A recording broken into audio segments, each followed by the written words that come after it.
Untuk nama anggota kelompok 9 sebagai berikut.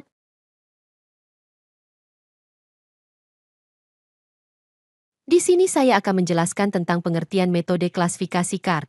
CART sendiri adalah salah satu metode atau algoritma dari salah satu teknik eksplorasi data yaitu teknik pohon keputusan. CART dikembangkan untuk melakukan analisis klasifikasi pada variabel respon baik yang nominal, ordinal maupun kontinu. Metode CART pertama kali dikembangkan oleh Leo Breiman, Jerome Haji Friedman, Richard A. Olshan, dan Charles G. Stone. Tujuan utama dari Classification and Regression Trees adalah untuk membagi dataset menjadi subset-subset yang lebih kecil dan homogen berdasarkan variabel-variabel prediktif, sehingga memungkinkan pengklasifikasi atau prediktor yang akurat. Pada konsep dasar metode CART, apabila variabel respon berbentuk kontinu, maka metode yang digunakan adalah metode regresi pohon regression trees. Sedangkan apabila variabel respon memiliki skala kategorik, maka metode yang digunakan adalah metode klasifikasi pohon classification trees. Tujuan utama CART adalah untuk mendapatkan suatu kelompok data yang akurat sebagai penciri dari suatu pengklasifikasian. Terdapat 3 tahapan dalam algoritma CART. Secara umum algoritma CART terdiri atas 3 tahapan yaitu pembentukan pohon klasifikasi, pemangkasan pohon klasifikasi, penentuan pohon klasifikasi optimum. Untuk kelebihan metode CART ini adalah kemudahan interpretasi model CART, Classification and Regression Tree, menghasilkan struktur pohon yang mudah dipahami dan diinterpretasi oleh pengguna. Kemampuan menangani data campuran. Classification and Regression Tree dapat mengatasi kombinasi data kategorikal dan numerikal tanpa memerlukan banyak pre-processing, sehingga cocok untuk berbagai jenis dataset. Toleransi terhadap missing values. Classification and Regression Tree memiliki toleransi yang baik terhadap nilai yang hilang dalam data, yang membuatnya efektif untuk dataset dengan missing values yang signifikan. Tidak memerlukan asumsi terhadap distribusi data. Classification and Regression Tree tidak memerlukan asumsi tertentu tentang distribusi data, sehingga lebih fleksibel dalam menangani berbagai jenis distribusi. Dan kelemahan dari metode CART ini adalah kecenderungan overfitting. Model CART cenderung overfitting, terutama pada dataset yang kompleks atau terlalu besar.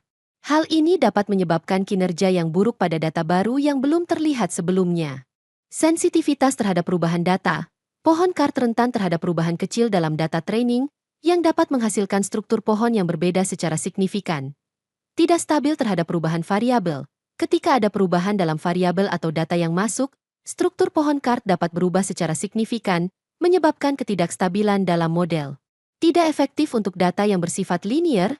CART memiliki kemungkinan tidak efektif untuk data yang memiliki hubungan linear yang kuat antara variabel independen dan dependen, karena cenderung membagi data menjadi kategori diskrit. CART lahir dari kebutuhan untuk mengembangkan metode yang dapat menghasilkan model prediktif yang dapat digunakan dalam masalah klasifikasi dan regresi. Tim peneliti tersebut ingin menciptakan algoritma yang dapat mengatasi kompleksitas dan non-linearitas data. Sejak diperkenalkan, CART telah menjadi salah satu metode yang populer dalam analisis data dan pembelajaran mesin. Keunggulan CART terletak pada kemampuannya dalam menghasilkan model yang mudah diinterpretasikan dan dipahami oleh manusia. Metode ini telah digunakan dalam berbagai bidang, termasuk ilmu data, analisis bisnis, dan ilmu sosial. Selama bertahun-tahun, CART terus mengalami perkembangan dan variasi.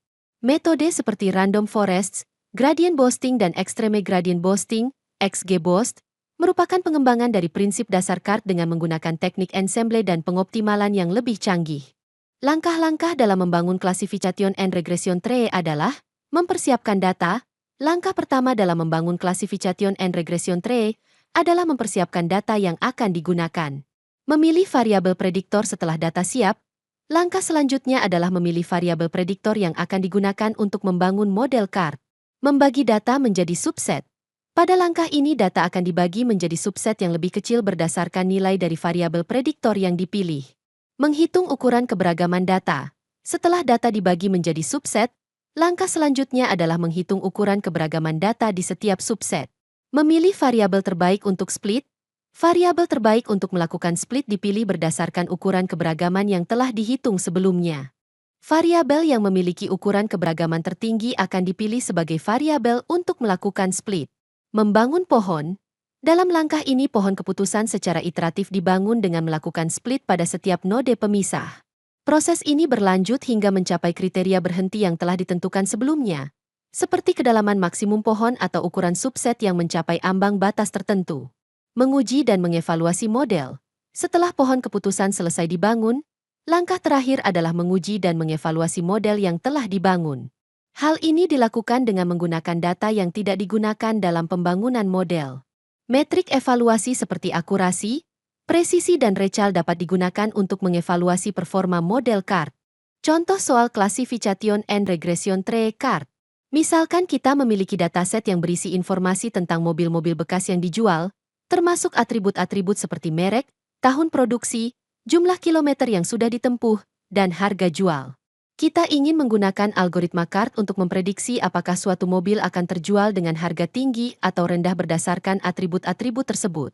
Berikut adalah contoh subset data. Bagaimana langkah pertama dalam algoritma CART untuk membangun pohon keputusan? Langkah pertama dalam algoritma CART adalah memilih variabel prediktor yang paling baik untuk membagi data menjadi subset yang lebih kecil. Pemilihan ini didasarkan pada ukuran keberagaman data di setiap subset. Berdasarkan contoh data di atas, apakah variabel prediktor yang paling baik untuk membagi data pada langkah pertama? Misalkan kita memilih variabel prediktor merek pada langkah pertama. Bagaimana kita dapat menggunakan pohon keputusan yang telah dibangun untuk memprediksi apakah suatu mobil akan terjual dengan harga tinggi atau rendah?